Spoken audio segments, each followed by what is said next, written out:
a los 5, el escenario es todo vuestro. Bueno, pues sí, como quieras. Vamos a ver.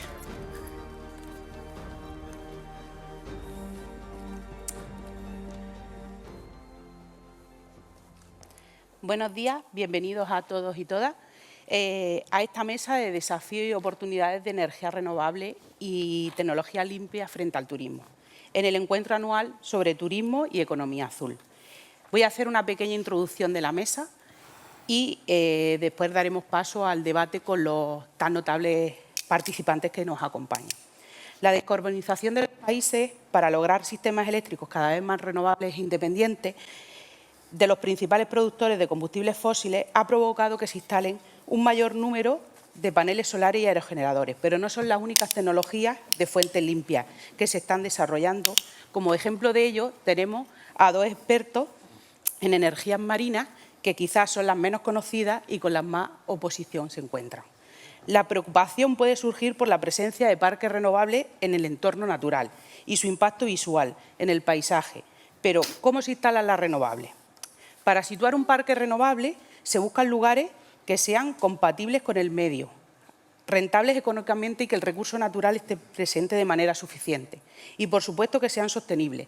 Para la definición de un proyecto se consideran factores como la viabilidad técnica y ambiental, la disponibilidad de la red y la estimación de la producción energética. La Administración, en este caso en Andalucía, a través de la autorización ambiental unificada, teniendo en cuenta las características de cada territorio y escuchando a distintas administraciones y organizaciones de reconocido prestigio en la materia, declara viable un proyecto, estableciendo condicionantes y medidas compensatorias para su construcción. Pero no solo se somete a una evaluación ambiental. El órgano sustantivo con competencia en energía también lo valora, otorgando una autorización administrativa previa de construcción, cumpliendo con todos los requisitos exigidos y haciendo partícipe en el procedimiento a todas las administraciones públicas que tienen intereses afectados. En Andalucía es la comunidad autónoma, actualmente detrás de Castilla-La Mancha y Castilla-León, que tienen una potencia eléctrica mayor verde en España. Son 12.500 megavatios, sin embargo, es un destino turístico por excelencia. El turismo, si bien es un motor importante de crecimiento económico, no deja de ser un sector que contribuye a las emisiones de efecto invernadero, según los datos del Consejo de Viaje y Turismo, con un 8% de las emisiones globales. La energía renovable y el turismo, aunque pertenecen a sectores diferentes, pueden funcionar juntos de manera positiva al medio ambiente y a las economías locales. Lejos de ser un obstáculo, las energías renovables son una oportunidad para redefinir y enriquecer la oferta turística, alineándolos con valores de sostenibilidad que cada vez más los viajeros priorizan. Esta mesa tendremos la oportunidad de conocer el modelo de turismo sostenible verde de la región de Misiones, de Argentina. La transición hacia una energía 100% renovable en el turismo es una realidad alcanzable, sobre todo en alojamientos y actividades recreativas. Estas fuentes de energía no solo son sostenibles, sino que son más económicas a largo plazo y reducen las emisiones de carbono y aportan beneficios económicos y sociales a las comunidades locales. ¿Cómo hablar de industria turística y no hablar de industria turística sostenible y no hacerlo del transporte y de los combustibles? En este apartado juegan un papel importante los puertos, tanto los puertos turísticos como los industriales. Por eso en esta mesa también está presente la Autoridad Portuaria de Huelva. En el 2030 los puertos europeos tienen que ser electrificados, lo que supone un gran reto en cuanto a transición energética que se ha de llevar a cabo, que va a permitir que mejore la calidad del aire y la sonora del puerto y su entorno, así como que las consecuencias ambientales de la descarbonización que pueden hacer más atractivos a las ciudades puertos turísticamente. Los puertos también son protagonistas en el desarrollo y la implementación de combustibles alternativos, como el hidrógeno verde, mediante 3 escenarios: usuarios directos para el transporte, el suministro de energía en puerto, las actividades industriales situadas en las zonas portuarias, como proveedores de infraestructura y como plataformas de tránsito. Hecha esta presentación brevemente de la mesa y encuadrándola dentro del Congreso, vamos a pasar a la presentación de los diferentes ponentes que nos acompañan. En primer lugar está Rocío López Picón, actualmente jefa del Departamento de Sostenibilidad y Transición Energética de la Autoridad Portuaria de Huelva. con más de 20 años de experiencia en la gestión ambiental y la actividad portuaria. José María Arrúa, abogado con la convicción de defender los derechos de los misioneros a través de la herramienta más efectiva de la transformación de la realidad, que es la política. Es Ministerio de Turismo de Misiones de 2015 y presidente de la Fundación Instituto Tecnológico Iguazú, con una amplia trayectoria en cargos relacionados con el sector turístico. Pedro Mayorga, cofundador y CEO de Ener Ocean, empresa dedicada en exclusiva a energías marinas en España, creada en Málaga en 2007. Ingeniero con más de 25 años de experiencia, líder técnico del desarrollo de la primera plataforma eólica flotante probada en aguas españolas y primera solución multiturbina probada en mar abierto. Presidenta además de la sección marina de la Asociación Empresarial de Energías Renovables de ámbito nacional. Beñat Sanz, ambientólogo de formación y con experiencia de más de 15 años en la Asociación Empresarial de Energías Renovables de ámbito nacional como responsable de las energías marinas. APA Marina aglutina a una veintena de entidades públicas y privadas vinculadas a las energías renovables y marinas. Ahora damos paso a que cada uno de ellos haga una pequeña presentación y luego pasamos a la ronda de preguntas. Muy bien. Empezamos con Rocío. Vale. Pues buenos días a todos. Muchas gracias por la presentación. Buenos días al resto de compañeros de la mesa. Como decíamos, como se ha ido comentando, efectivamente los puertos tenemos un papel fundamental en la transición energética. Los puertos, en el caso como el puerto de Huelva, puertos de interés general, somos grandes comunidades donde se desarrollan diferentes actividades y diferentes servicios, tanto mediante instalaciones privadas en régimen de concesión, autorización, como a través de también instalaciones públicas, como son fundamentalmente los muelles. Todas estas actividades relacionadas con la logística de la mercancía, la carga, descarga, almacenamientos intermedios, el transporte de la mercancía vía marítima, ferroviaria, por carretera, toda la parte que tiene que ver con el turismo, especialmente en los puertos, que sí tienen un gran desarrollo de pasaje, de cruceros, de ferries, etcétera, puertos industriales como en el caso del puerto de Huelva, pues todo ese conjunto de actividades son los que, cuando hablamos de huella de carbono de los puertos, son los que suman a la huella de carbono, y todo eso es lo que tenemos que transicionar a el uso de una fuente de energía diferente o el uso de un combustible nuevo. En nuestro caso, la electrificación se tiene que producir tanto en instalaciones privadas como públicas. Desde las autoridades portuarias tenemos que ser capaces de electrificar especialmente terminales para poder dar el suministro eléctrico a los buques. Tenemos que basarnos en un modelo de generación de energía renovable que se acentúa en puertos industriales como el nuestro debido a la gran demanda que va a haber para la fabricación de los nuevos combustibles. Nuevos combustibles que, como sabemos, la energía tiene que ser una energía limpia para poder tener ese combustible verde, especialmente pues el metanol, el amoníaco, el hidrógeno, etcétera. Por tanto, muchísimos desafíos, no solamente el generar y además generar el renovable de forma masiva, sino además tenerlo a disposición de quien tiene que utilizarla, con lo que intervienen aquí las redes de transporte eléctrica, etcétera. Y bueno, pues una hoja de ruta muy compleja por delante. Muchas gracias, Rocío, por tu presentación. Pedro, adelante. Bueno, lo primero, muchas gracias por la presentación, muchas gracias a la organización, al equipo técnico, porque la verdad el entorno y la organización es fantástico.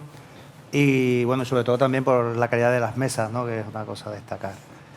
Bueno, yo soy Pedro Mayorga, soy el fundador de una empresa que se dedica a eólica marina principalmente actualmente, aunque hemos trabajado en otras ramas de las energías renovables marinas. Y la eólica marina todavía en España es una desconocida y eso genera también cierta prevención, ¿no? Lo primero que hay que decir es que cuando hablamos de eólica marina hay dos técnicas diferentes. Las instalaciones que van fijadas al fondo, cimentadas sobre el fondo marino directamente, de forma fija, que son las que se han desarrollado en el Mar del Norte y que han supuesto un gran despliegue de energías renovables en todo el norte de Europa y han generado mucha riqueza, un camino hacia la transición energética y que se ha comprobado que el impacto ambiental ha sido, digamos, positivo, en el sentido de que normalmente todas las zonas donde se han instalado estos parques han visto una regeneración de los entornos marinos donde estaban. Esas tecnologías, desgraciadamente, para España, porque no quedado fuera de ese desarrollo, tenían ubicaciones muy específicas donde se podían desarrollar en España, donde el agua, la profundidad del mar no es inferior a 40-50 metros, lo cual limitaba su posible aplicación al Golfo de Cádiz y en algunas zonas muy limitadas en algunos estuarios como el Ebro y esto. Hay que pensar en utilizar tecnologías flotantes, que es la siguiente generación, y es una oportunidad de desarrollo tecnológico que va a generar empleo y que va a permitir incorporar una fuente nueva de energías renovables al mix energético. Y esto es importante porque para avanzar en un sistema energético sostenible, donde haya cada vez una penetración mayor de renovables, es bueno diversificar fuentes. Hay que buscar una combinación de sistemas de almacenamiento y diversificación. Y después, una mayor electrificación de la generación de energía nos permite también generar de una forma mucho más eficiente. La conexión con los combustibles, digamos, de nueva generación, combustibles sostenibles, es magnífica porque permite almacenar los excesos, sobredimensionar para los consumos eléctricos actuales y almacenar esos excesos en forma de combustibles que también se pueden reincorporar para generación para los huecos. Y ese camino es un camino de futuro de desarrollo que va a llegar sí o sí. Como país, lo que yo veo y creo que es interesante es que nos sumemos pronto para beneficiarnos del desarrollo económico y de las capacidades. Los recursos energéticos van a estar, pero se van a explotar con soluciones generadas aquí o generadas fuera. Por eso es importante ser pioneros. Muchas gracias, Pedro. Peña.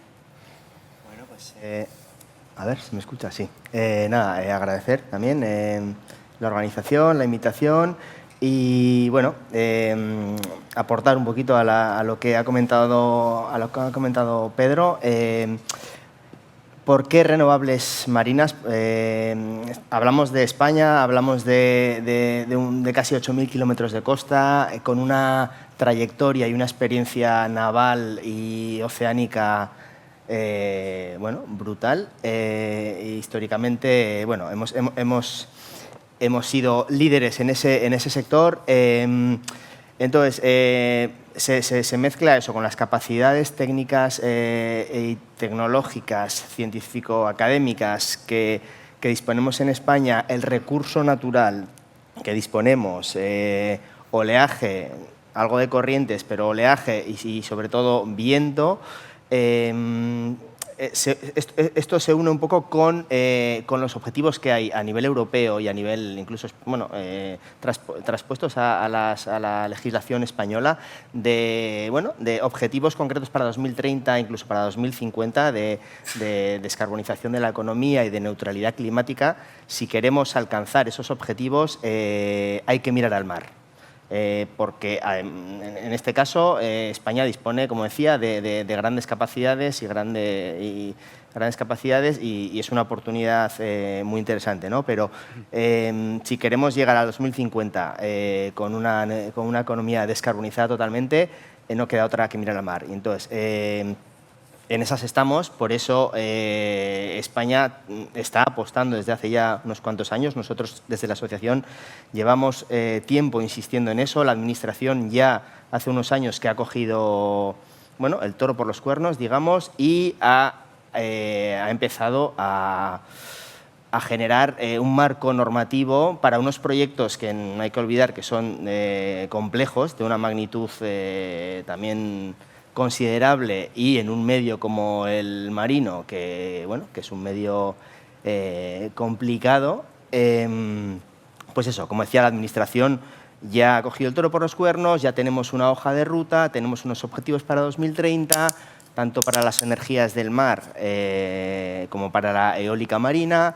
Tenemos un marco normativo y un marco normativo prácticamente finalizado. Quedan algunos detalles, quedan órdenes ministeriales, pero ya tenemos de cara a 2025, yo creo que ya va a haber unas primeras licitaciones y unos primeros concursos. Tenemos la ordenación del espacio marítimo, que me imagino que luego hablaremos de eso, porque eso yo creo que en un congreso como este de Economía Azul es clave la coexistencia de los distintos usos. Las renovables marinas somos los últimos en llegar seguramente al mar. El turismo, la pesca, incluso la acuicultura, bueno, son sectores que ya estaban antes que nosotros, pero tenemos que coexistir, hay espacio para todos y bueno, no quiero extenderme más, yo creo que luego entraremos en la ronda de preguntas. Eso es. José María. Bueno, buen día a todos. Hola, hola. Hay un pequeño video, no sé si está disponible primero y así saben de dónde vengo, porque si no... Ahí está. Misiones, situada en el norte de Argentina, estratégicamente enclavada entre Brasil y Paraguay, es una de las provincias con mayor crecimiento económico y desarrollo de los últimos años. Somos la capital de la biodiversidad de Argentina, custodiando el 52% de la biodiversidad de todo el país en nuestro territorio lleno de selva, fauna y paisajes mágicos. Misiones siempre ha sido un ejemplo en conservación, creando el primer Ministerio de Ecología en 1984 y la primera Secretaría de Estado de Cambio Climático de la Argentina en el 2020. En este contexto, nació el Instituto Misionero de Biodiversidad, que estudia, conserva y analiza la fauna y flora de Misiones. La biotecnología también es protagonista en Misiones. La biofábrica es pionera en el país en tecnologías de propagación vegetativa masiva y eficiente. Así es Misiones, una tierra de oportunidades, siempre con ganas de superarse. El justo equilibrio entre naturaleza y desarrollo sostenible. Bueno, de ahí vengo. Soy de Argentina, soy de Misiones. Primero agradecer a la red DTI, a la red iberoamericana, a todo el equipo por la invitación. La verdad que nos sentimos muy, pero muy a gusto acá. Lo que para ustedes es el mar, para nosotros es la selva. O sea, nuestro turismo es el verde, el turismo azul, el turismo verde, pero tienen las mismas directrices, ¿no? Que tienen que ver con la conservación, que tienen que ver con los modelos sostenibles. Y sin duda la energía es un gran desafío para nosotros.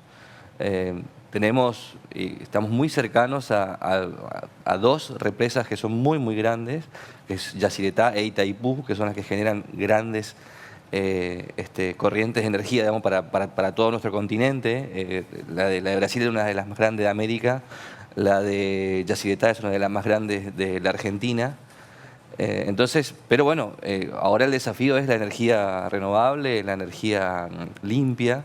Y Misiones está trabajando en estos desafíos. Tenemos objetivos muy, muy claros que tienen que ver con un modelo sostenible de energía limpia, pero también creemos del turismo que es un activo muy fuerte a la hora de ofrecer turismo con esa característica, ¿no? Emprendimientos que tengan justamente, desde paneles solares, pasando por parques solares como eso que ven ahí. Eso que vimos es en la ciudad de Posadas, en la capital de la provincia.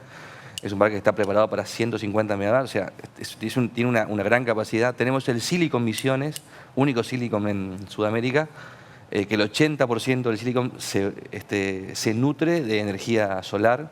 Entonces, bueno, hay un modelo que ya hemos estado implementando. Por supuesto que nos cuesta, por supuesto que hay mucho desconocimiento también de la sociedad en cuanto a la energía, al uso, inclusive al uso eficiente de la energía, porque hoy hablamos, ¿no?, de energía verde o energía azul o estas energías limpias, pero también hay que trabajar mucho en el cuidado de la misma, ya sea la energía convencional, ¿no?, que todos conocemos. Entonces creo que la eficiencia energética también creo que tiene que ser un primer paso rápido, porque muchas veces no tenemos presupuesto para hacer esto, y bueno, pero a ver, pasate al LED, por lo menos, ¿no? Entonces, ascensores de movimiento, no sé, digo, cosas así que son como básicas, ¿no?, para arrancar, porque siempre queda muy lejos, ¿no? Siempre parece el desafío que, pero es muy bueno el proyecto, pero es muy costoso, hay que ponerse de acuerdo, asambleas para debatir.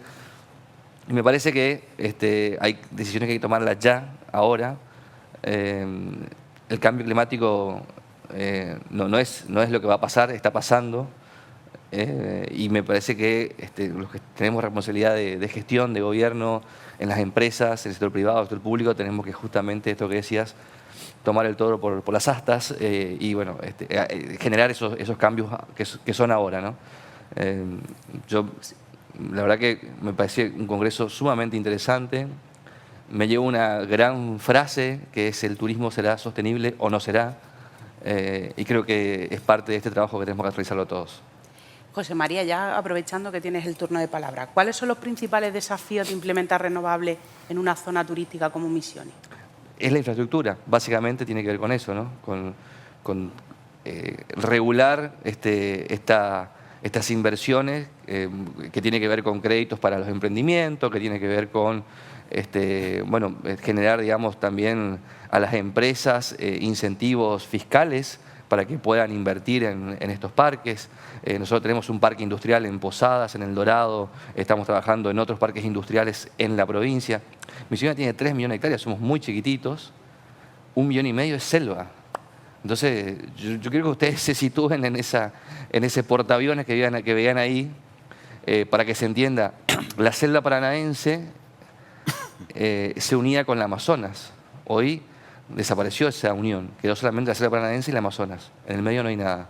Entonces Misiones conserva, digamos, toda esa biodiversidad. Entonces es muy interesante a la hora de poner y de debatir estos temas, porque bueno, los desafíos son eso, hacerle entender a la sociedad de que este es el camino, que es más costoso, que quizás sea el más largo, pero que este es el camino finalmente. Entonces creo que ese es el desafío más importante que tenemos hoy en una provincia que tiene energía, porque como te decía, Itaipú y Yacyretá nos proveen energía. O sea, no tenemos, pero sí me parece que tenemos que trabajar sobre esas energías limpias que son la tendencia y es lo que se viene. ¿Y qué oportunidades ofrecen esas energías para el turismo sostenible? Como te decía, es parte de, yo creo que esto va a incrementar la oferta turística. Nosotros trabajamos mucho en el concepto del kilómetro cero, la trazabilidad de los platos, de la gastronomía, ¿no? Trabajamos mucho en la autonomía de nuestra provincia, y sin lugar a dudas esta energía, o sea, este tipo de energía va a generar también dentro de las actividades turísticas, bueno, la posibilidad de por ahí llevar a lugares al medio de la selva, en un emprendimiento, en un glamping, esta oportunidad, ¿no? Sin interferir en el medio ambiente. Y creo que ese es el desafío, ¿no? Darle el mejor, porque hoy el concepto del nuevo lujo es la naturaleza. La gente quiere, el nuevo lujo dejó de ser el mármol, las alfombras, es la naturaleza, ¿no? Es poder convivir con un ambiente natural, pero con todos los servicios, con wifi, con mejor internet, con la mejor energía, con agua caliente, entonces, bueno, ¿cómo llevamos esos mejores servicios ahí? Bueno, estas oportunidades es eso, ¿no? Y desde tu posición como ministro, ¿cómo pueden las políticas fomentar el desarrollo de esas energías renovables? Creo que también me parece que es parte de lo que veníamos hablando, incentivos fiscales, la posibilidad de créditos a las distintas empresas, trabajar también con la comunidad local. Nosotros estamos haciendo algunos modelos. El Parque Provincial Moconá es un parque que también hoy está en el medio de la biosfera Yaotí, que es una reserva natural, en donde hay la mayor concentración, digamos, de flora y fauna de la provincia. Es un punto rojo para lo que es la conservación. Y hoy tiene paneles solares, o sea, todo el desarrollo de los servicios turísticos del parque es a base de energía sustentable, o sea, energía solar, digamos. Entonces, es parte, digamos, de los procesos que estamos haciendo.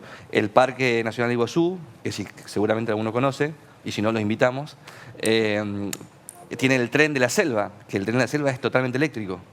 Entonces, digo, insisto, si esperamos hacer todo juntos, seguramente no vamos a poder. Me parece que ir haciendo pequeñas cosas, esas pequeñas voluntades, digamos, se vayan uniendo y vayan tomando y vayan siendo modelo de inspiración para otros. Vale, muchas gracias, Pedro. Por favor. José María, perdón. Pedro y Bernat. Vamos a entrar con el tema de energía, con energías renovables marinas, ¿no? ¿Cuáles son los principales conflictos que pueden surgir entre el desarrollo de las energías renovables y el sector turístico? Bueno, y la sinergia, ya aprovechando la misma pregunta, los conflictos y sinergias. Se puede ver como conflicto, y yo creo que viene desde el desconocimiento, hay cierta precaución, prevención, ¿no? Y un rechazo al posible impacto visual de estos parques. Estamos hablando de eólica, a lo mejor Beñat podrá hablar más sobre... Sí, como ambos dos tocáis las energías, Sí, pues uno en eólica y el otro en... Bueno, trabajamos, la verdad, trabajamos los dos en ambos casos. Y ese rechazo visual al final es acostumbrarse y hay que entenderlo. Curiosamente, la semana pasada, hace 2 semanas, tuvimos el Congreso Eólico Marino. Era un congreso, quizás podemos decir que es con la contrapartida de este congreso, un congreso puramente energético, 400 personas expertas en energía eólica marina, intentando ver cómo se puede desarrollar, administraciones, y tuvimos la intervención del gerente del Grupo Lopezán, uno de los grupos más importantes de turismo de las Islas Canarias. Y decía que ellos, él es muy positivo a la energía renovable y al posible desarrollo en las Islas Canarias de la eólica marina. Decía que ellos tenían mucho miedo de que los turistas se iban a asustar en la isla de Gran Canaria cuando iban del aeropuerto a la zona sur, porque es la zona de más viento y donde hay más aerogeneradores. Sin embargo, cuando recibían a los turistas, cuando pasan esa zona, la zona turística, la propia zona donde están, no hay aerogeneradores, es una zona de... Bueno, se conoce todo el mundo, ¿no? La parte de la playa del Inglés y toda esta zona. Los turistas lo ven como algo muy positivo, claro, porque buscan destinos sostenibles y entienden que el hecho de que haya esos aerogeneradores supone que la energía que están consumiendo es de origen renovable. O sea, la gente que se conciencia, hay que ponerlo en valor, hay que informar, hay que justificar. No significa que tengamos que poner un parque eólico justo enfrente de las playas turísticas. De hecho, los desarrollos eólicos marinos que están planteando en España, salvo en las Islas Canarias por las propias dificultades de la profundidad del agua y que van a estar en torno a 10 kilómetros, 8-10 kilómetros, en todo el resto, en la península, van a estar a más de 20 kilómetros. ¿Eso qué significa? Que un aerogenerador, el impacto visual que va a tener un aerogenerador de 15, de 20 megavatios es como ver la uña cuando separamos el dedo, sobre todo el marco. No es un verdadero impacto, se ve porque gracias a la naturaleza que tenemos, el aire es muy limpio, no hay brumas, entonces se va a ver. Vamos en península y vemos África, ¿no? Desde Mijas para abajo, ¿no? O sea, vemos 80, 90 kilómetros cuando nos elevamos. Pero ese impacto es muy pequeño y además va a permitir 2 cosas: energía limpia y una derivada de energía limpia, el agua. Otro punto importante, queremos tener agua. Desgraciadamente estamos viviendo por las zonas mucho de turismo, de dificultad de tener agua potable y necesitamos seguramente desalación. Fuentes de energía que nos permitan desalar de forma sostenible también son importantes y hay que integrarlos. Está claro que la mejor energía, la que menos impacto tiene, es la que no consumimos. La eficiencia es fundamental, como estaba comentando el ministro. Pero después de esto tenemos que buscar las que tienen menos impacto. Claro. Y entonces ese es el camino. Vale. ¿Y en la pesca qué incidencia tiene la eólica marina? Bueno, la pesca... porque es otra de las... Sí. Vamos a ver, lo que está pasando con la pesca está teniendo un declive muy importante en muchas zonas y ellos están preocupados de que la presencia de parques limite en las zonas donde pesca y eso suponga menos pesca. Pero curiosamente los efectos que ha habido donde se han instalado parques eólicos marinos, normalmente la gran experiencia son fijos, es limitando zonas donde no se puede pescar, no se puede entrar a pescar, se generan zonas que permiten recuperarse los caladeros. O sea, tú generas una zona que es como una reserva ecológica y es lo que está pasando. La vida se multiplica en esas zonas y sirven para poblar, porque los peces que se reproducen ahí pueblan los caladeros. O sea, y hay que tener en cuenta que el uso del mar, la proporción de área que va a ocuparse del mar debido a estos parques es muy pequeña. En España se ha identificado como posibles, y yo creo que Beñat tiene el número, es 0,46% de todas las aguas territoriales. 0,46%. En el resto se pesca. Claro. Pero esos 0,46 es las zonas posibles. Para los objetivos que tenemos, ocuparemos menos de una quinta parte. Y esas menos de una quinta parte además va a estar muy poco densamente usadas, porque los aerogeneradores hay que separarlos. Y eso va a ser zonas que se va a multiplicar la vida marina. O sea, que el efecto debe ser positivo. Vale, perfecto. Beñat, ya como nos ha contestado ampliamente el compañero Pedro, ¿qué medidas políticas y de regulación son necesarias para garantizar la convivencia armoniosa entre los dos sectores? Pues es una buena pregunta. El reto, antes de responderte a eso, el reto es comunicar, sensibilizar y convencer, demostrar, tanto a la pesca, sobre todo, pero también al sector turismo,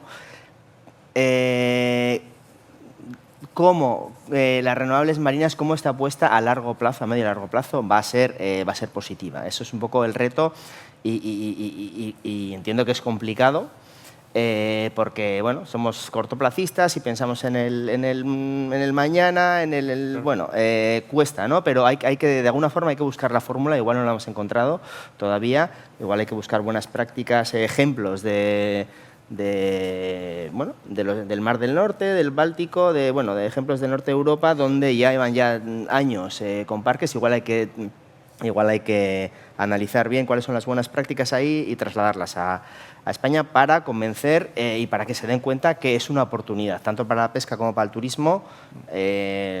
Suscribo lo que decía Pedro, los turistas cada vez tienen más interés y están más sensibilizados con la naturaleza, con la sostenibilidad. Quieren, no les importa que haya parques eólicos, marinos o no marinos. Y luego, lo mismo para la pesca, tienen que ver que es una oportunidad. Entonces, a la pregunta que me hacías, ¿cuáles son las políticas para conseguirlo?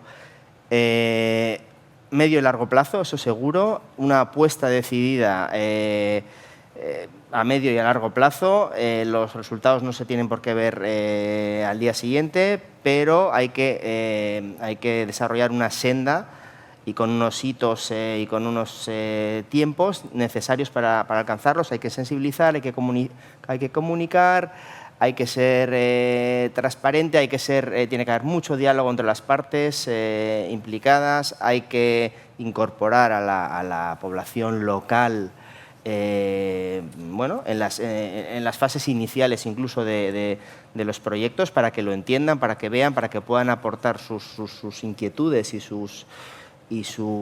pueden hacer sus aportaciones, y luego hay que dejar el proyecto, una vez que acabe el proyecto de implementación, la comunidad local o el sector pesca o el sector turismo tiene que ver que tiene beneficios, que realmente ha merecido la pena, que están recibiendo de alguna forma indirectamente. El tema de los caladeros que decía Pedro es un tema muy interesante, que puede dar miedo a priori, pero es verdad que a medio y largo plazo, al final se va a poder pescar más seguramente, y así demuestran los ejemplos que ya hay. Y el reto al final que tenemos es incorporar las renovables marinas a los tesoros que ya nos da el mar, ¿no? A la pesca, al turismo. Somos prácticamente una isla y tenemos las condiciones no solo naturales, sino industriales y científico-técnicas para conseguirlo.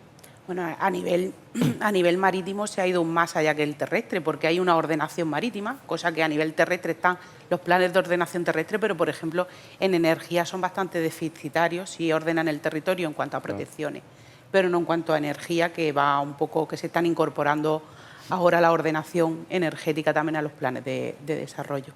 Rocío, ¿cuál es el papel de un puerto en esta transición energética?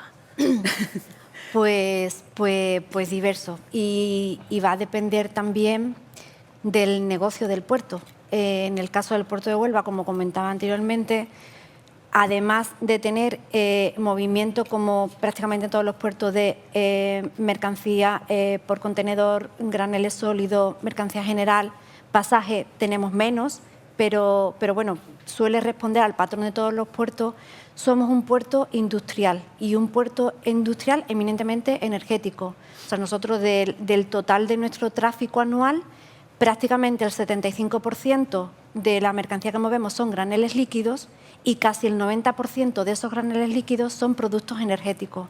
Claro. Por tanto, la transición energética en el puerto de Huelva se aborda desde la eficiencia energética que hablamos en instalaciones propias,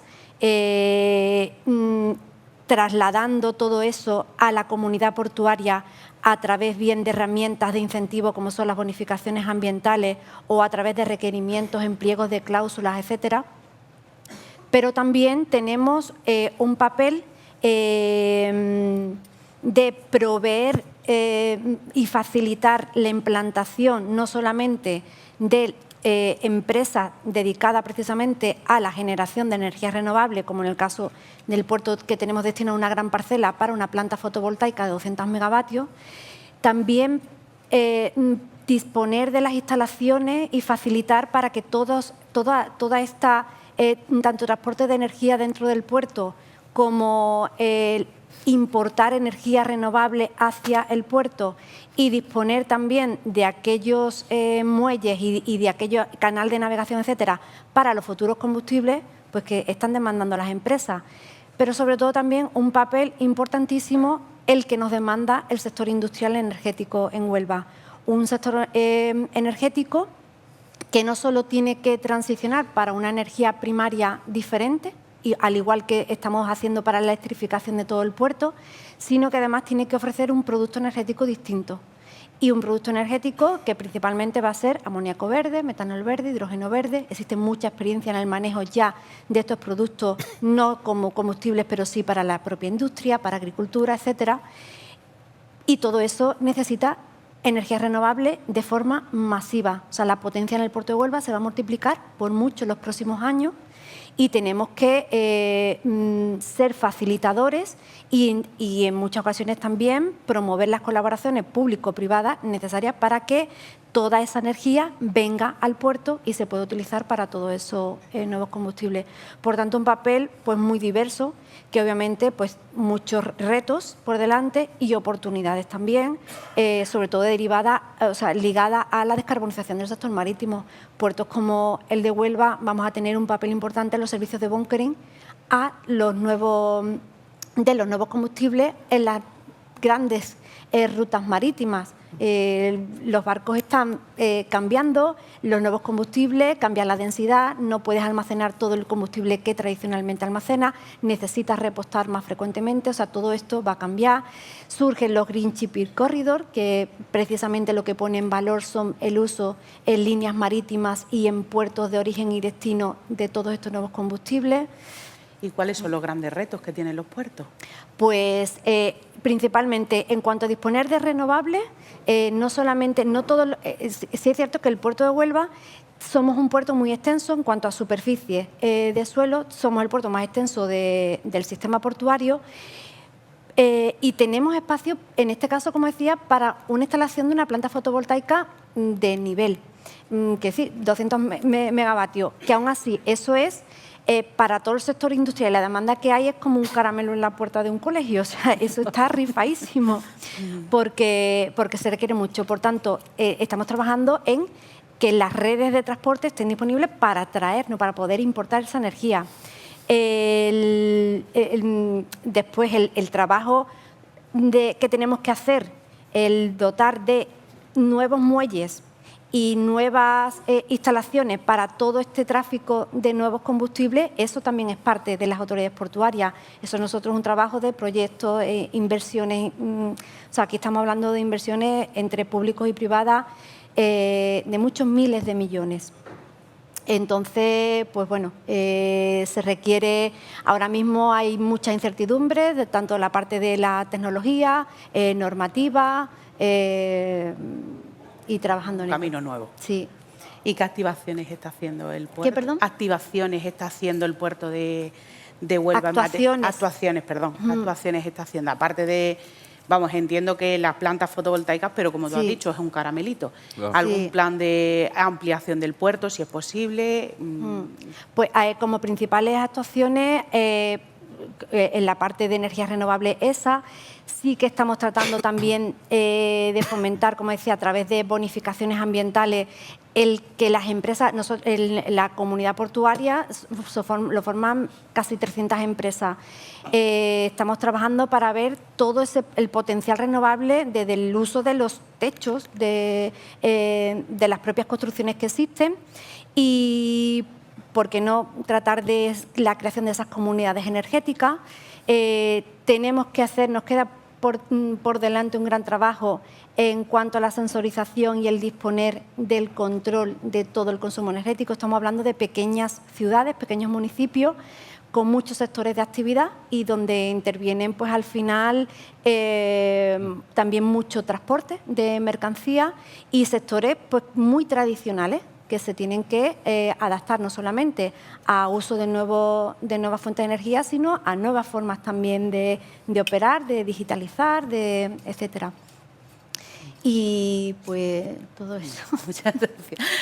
Pedro, ¿cuál es la situación de la eólica marina a nivel mundial? Vamos, sitúanos a nivel mundial, a nivel España. Bueno, a nivel Andalucía no hay, pero bueno, a través de los planes de ordenación marítima, ¿cómo ha quedado o cómo podría quedar la situación de la eólica? La situación actual de la eólica marina en Europa es que es un sector establecido, la eólica marina fija.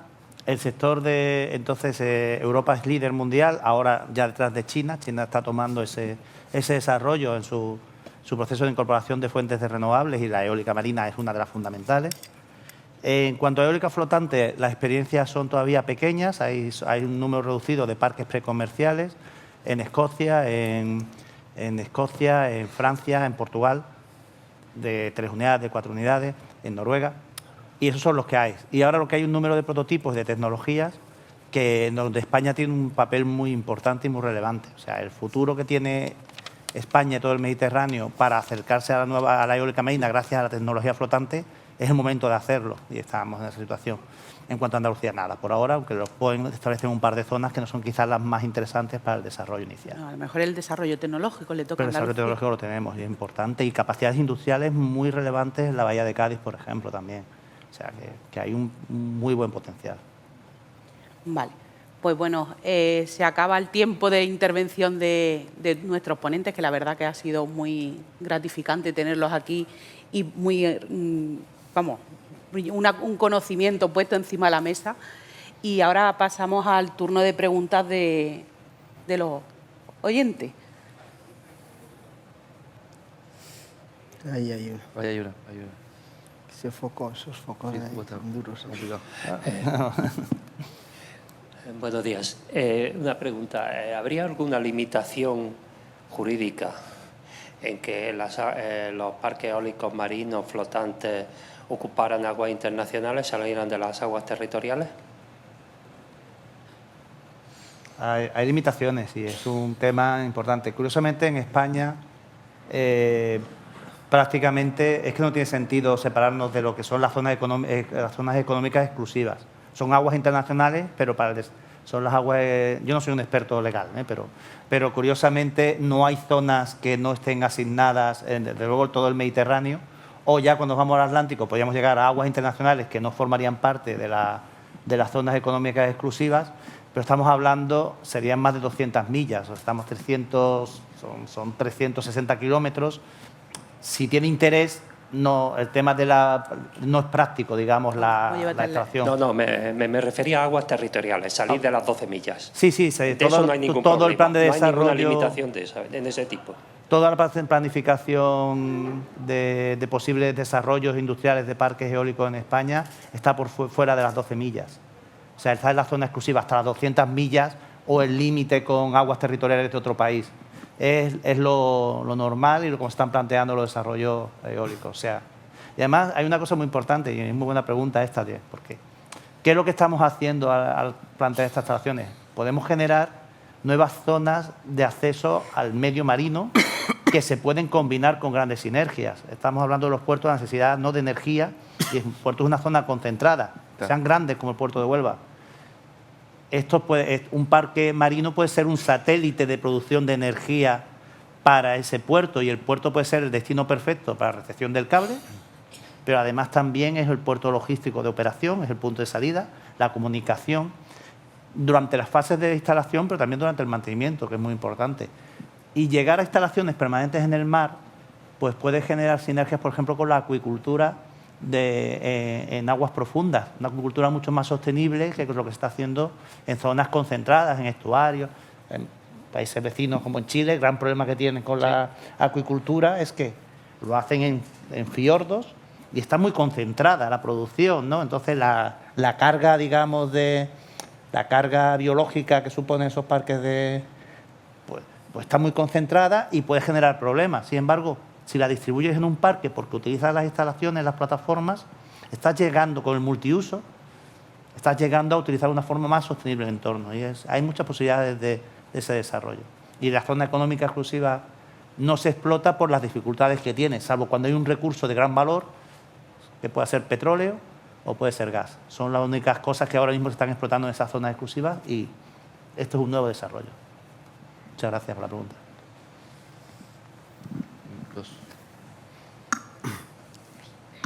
Hola, buenos días. Mi duda es, sé que hay distintos factores para aprobar un parque eólico marino. Estaba el que comentabais de sostenibilidad, que sea rentable. Mencioné que también hay uno social, de creación de empleo.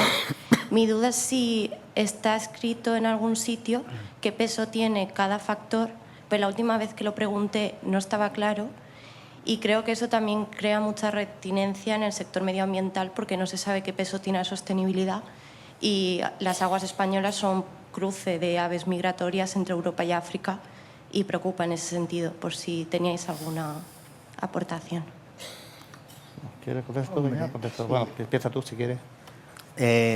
A ver, específicamente el peso de la sostenibilidad no sabría decírtelo, pero sí que en el diseño de próximas, el marco regulatorio, subastas en concreto, sí que hay un porcentaje que creo que es de un 30% para donde entran todos esos factores que no son puramente económicos.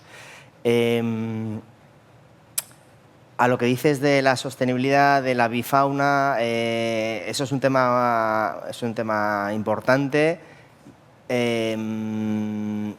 Yo creo que se está avanzando y bueno, ahí están todas las asociaciones conservacionistas, SEO, BirdLife y todas estas que muchas veces hacen sus críticas desde ese punto de vista lógicas, pero creo que se está trabajando y avanzando con sensores y con se empieza a considerar ya como un factor clave los impactos para avifauna que desde luego en tierra sí que lo hay, en mar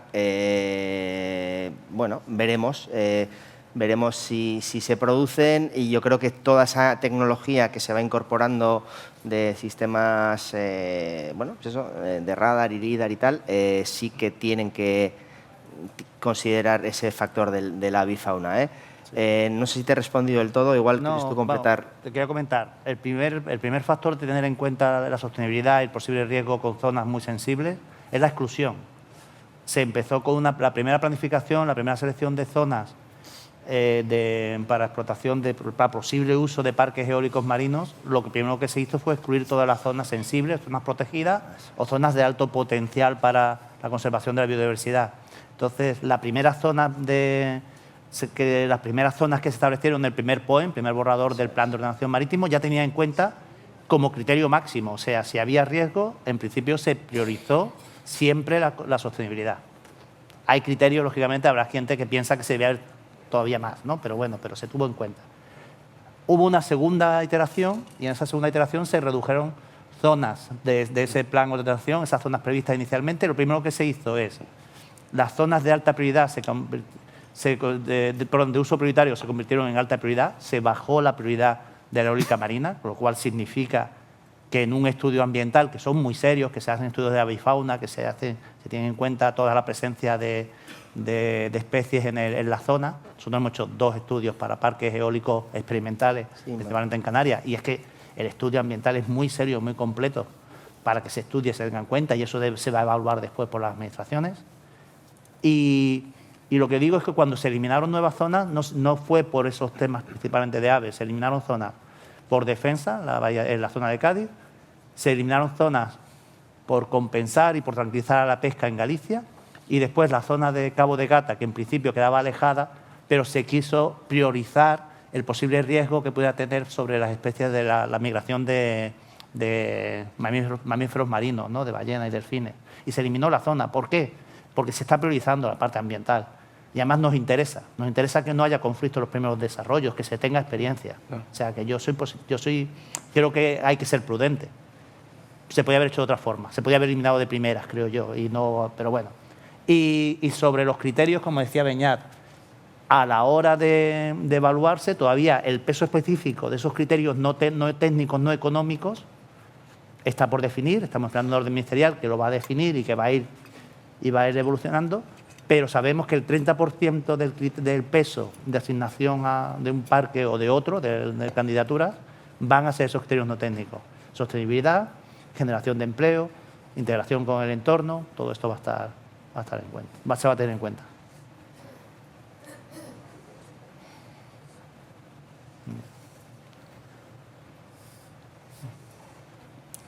Buenos días.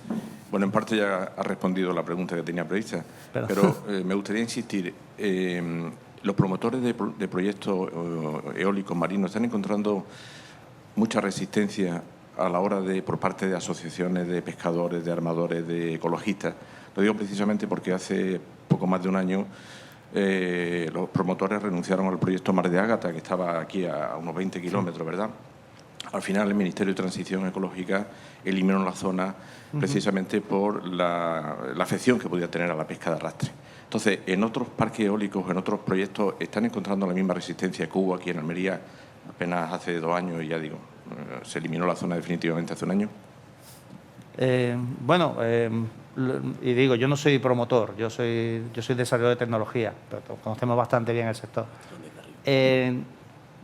El tema de la pesca de arrastre como incompatible, curiosamente la pesca de arrastre debe eliminarse en todas. La pesca de arrastre lleva un camino de ser eliminada. Es verdad que hay que buscar alternativas para los pescadores, pero no va a ser por culpa de la eólica marina. La eliminación de la pesca de arrastre es un camino de sostenibilidad precisamente de los recursos. Yo no soy un experto en ese tema, es lo que me llega, ¿no? Pero lo que le digo. Sobre resistencia, va cambiando. Hay zonas como Canarias donde tienen verdaderos problemas de suministro de energía y la sociedad es mucho más positiva al desarrollo de parques. Siempre hay algún grupo que se considera perjudicado, pero en general la sociedad es mucho más positiva. Y creo que esas experiencias iniciales, por eso yo creo que soy muy partidario, donde se compense los posibles riesgos de los primeros parques, se aprenda las primeras experiencias y se busque la compatibilidad con los usos. Yo, con el Mar de Ágata en específico, creo que se intentó hacer bien, se intentó comunicar, pero es verdad, hubo otras consideraciones y al final se ha eliminado. Es bueno que los primeros parques estén muy consensuados, pero hay que buscar un sitio. Siempre encontraremos a alguien en contra por cualquier razón y hay que llevar ese acuerdo de una forma adecuada. Creo que vamos de tiempo regular, sí. ¿no? Sí. Pues pero muy buena pregunta, muchas gracias. Muchas gracias por todas las preguntas hechas a la mesa. Muchas gracias a los ponentes y las personas que han participado en la mesa y sobre todo a la organización del Congreso por plantear este tema tan interesante. Muchas gracias y con esto concluimos la mesa.